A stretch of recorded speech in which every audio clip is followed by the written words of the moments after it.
in the banking sector, we observe a quite interesting phenomenon. The real estate markets picking up or growing, the transaction volumes growing, but actually when we see also our lending activity is growing, but the book is actually not growing. And the reason for that is, it's very simple actually, that most of the core buyers, and maybe you can confirm that, core properties are bought with equity for a vast majority of the volume actually, and my guess is that most of that money will be just cash buyers. They buy it, they hold it for, I don't know, decades, let's say, and literally they are off the market. So yeah, I mean that's the other thing with them is that they're far more long-term views.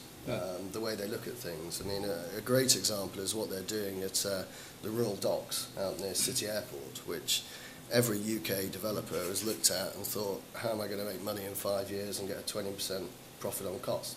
I can't, so it's got to stay as wasteland. You know, they've come over, they're looking on a long-term view, developing it out. As I understand, already 57 Chinese companies have signed up for space there. You know, Dalian Wonder came in Nine Elms. It was a site that was just left there. No one could see how they could make money, and they've just come in, and they've got, you know, a development going on that's going to have an end GDV of 800 million. So, you know, it really is taking a long-term view. Their governments, you know, they don't change like in the Western world every 4 or 5 years. You know, it's a lot longer term. One of their challenges over the course of the next 25 years is that labour costs are going up dramatically there. Yeah.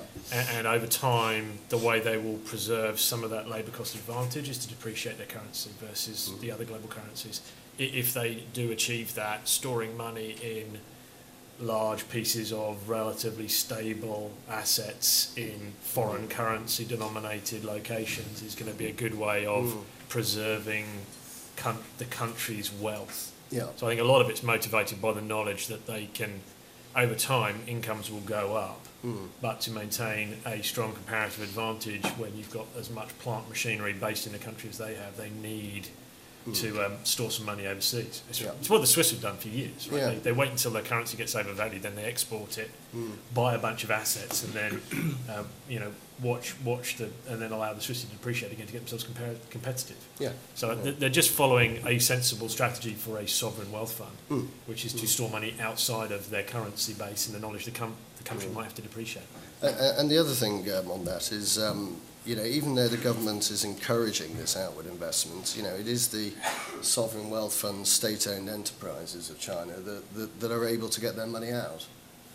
You know, the insurance companies that we're all predicting that will be coming here, as well as the Taiwanese insurance companies, you know, they still have to go to the government and justify that outward investment.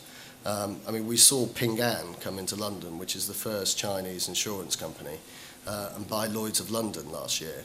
I mean, the real reason why they came in so early is because they got sold by HSBC, listed on the Hong Kong Stock Exchange, and could get their money out.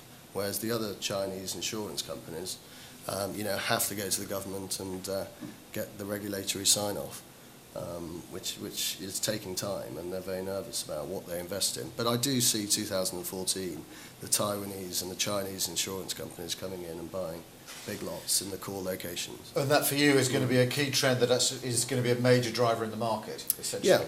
Yeah, they're looking at setting up global portfolios. They are very nervous. They've never invested outside Asia. And initially, you know, they will just go to, I mean, I was in Taipei earlier this year, and they said that in EMEA, they only want to go to, you know, London and Frankfurt. You know, they go to Toronto, New York, Ho Chi Minh City and Shanghai. That's as narrow as they're looking at first.